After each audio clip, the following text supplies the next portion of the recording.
Nataron pi. Natarong ne. Dadhora pias pe. Nathara pias pendi. Ani phangka jukang tu mangalalo. Nali BJP Sokar tu pen. Bharatiya Janata Party Sokar tu pen. PMAY je have nangi pi kilong na psak kon kan samdo. Ning samdolo. Dr. Toliram rong hang sita mi alang li nangkilang pon mission lapian. Dwar bagori Richard Tok bisita mi alang li kang jinsu pen.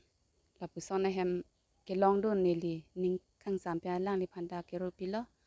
Lapian dak delomora hoi pen sita me morsing terang phan sita alang li phanda kero pilo lapian sar koirong phar phan sita me churo par pik lo alang li tum delomora ria sita me kiduk kela kado ve himi yang re tum phan lapuson kipi ke pajir pon thekapot alang li aphan puthot chuning ri dun thalo anso sinang lang pon thuji la penang lang pon thutha pusini lihin pen chuning ri lo nilia kiduk kisung alamo chikimo la pen che thanda mon e che thandam lo pete ning du o la se chu i boita nili hem lang kang dum kado ka ve la hai ta do seta nili chu pidun thek thedel lo asila kado ka ve na thek long tum nili hem nang chini lo lang kang dum la pen la hema pen anke la pen nili hem det kali lo adon tin ta la puson si lang kang lum do lo hala so ho seta nili tum chu pale thek thedel po si Dwar bagori Richard Tok bitanang lang pon thek thedel lo lapian Dr.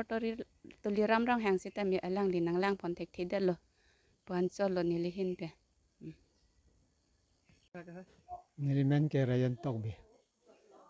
Ani BJP Sokar pen. PMAY je have kilong na psak kon kan samdo. Nili ning sam oro. Dan la ni putum pala PSP Sarkar pen bang so hem na pi ke ni tum ngarom pik lo.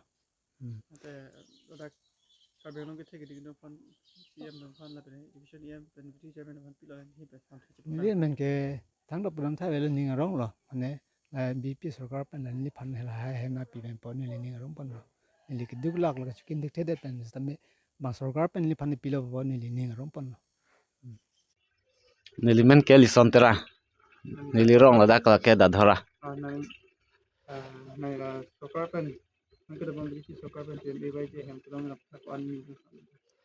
lage PMG ya hem kilo mane ningang samne la ke nili sitami ning sampik lo alang litum la hai nang hem ri tang kim pi thek pot nang rang pi thek pot alang litum yong sinang pi pe puson te nili la so hem pu anta kim thek thek da ji palo do thai da ji palo la se alang litum hana ke thek ding skar beng long chari tum han tame choro lo alang li la an hem ne rit ka ve da ji pos na melang litum so PMG ya hem nang pi pen si nili non puta la pusi do bom lo so hem pen si la se alang litum han ke thek ding tum han choro re to ne ang so long ke litum phamsamila dakar biang long chari long la CM Dr. Toliram long hang la penang parta dak loke RMC Richard Induction EM Richard Tokwi la pendak ang parta dak itum doar baguri long acharmen sarkar long phar ba la penon person me answer se political leader ke theding tum handa choro lo lang litum la ha hem nang pi thek pa lang litum handa choro lo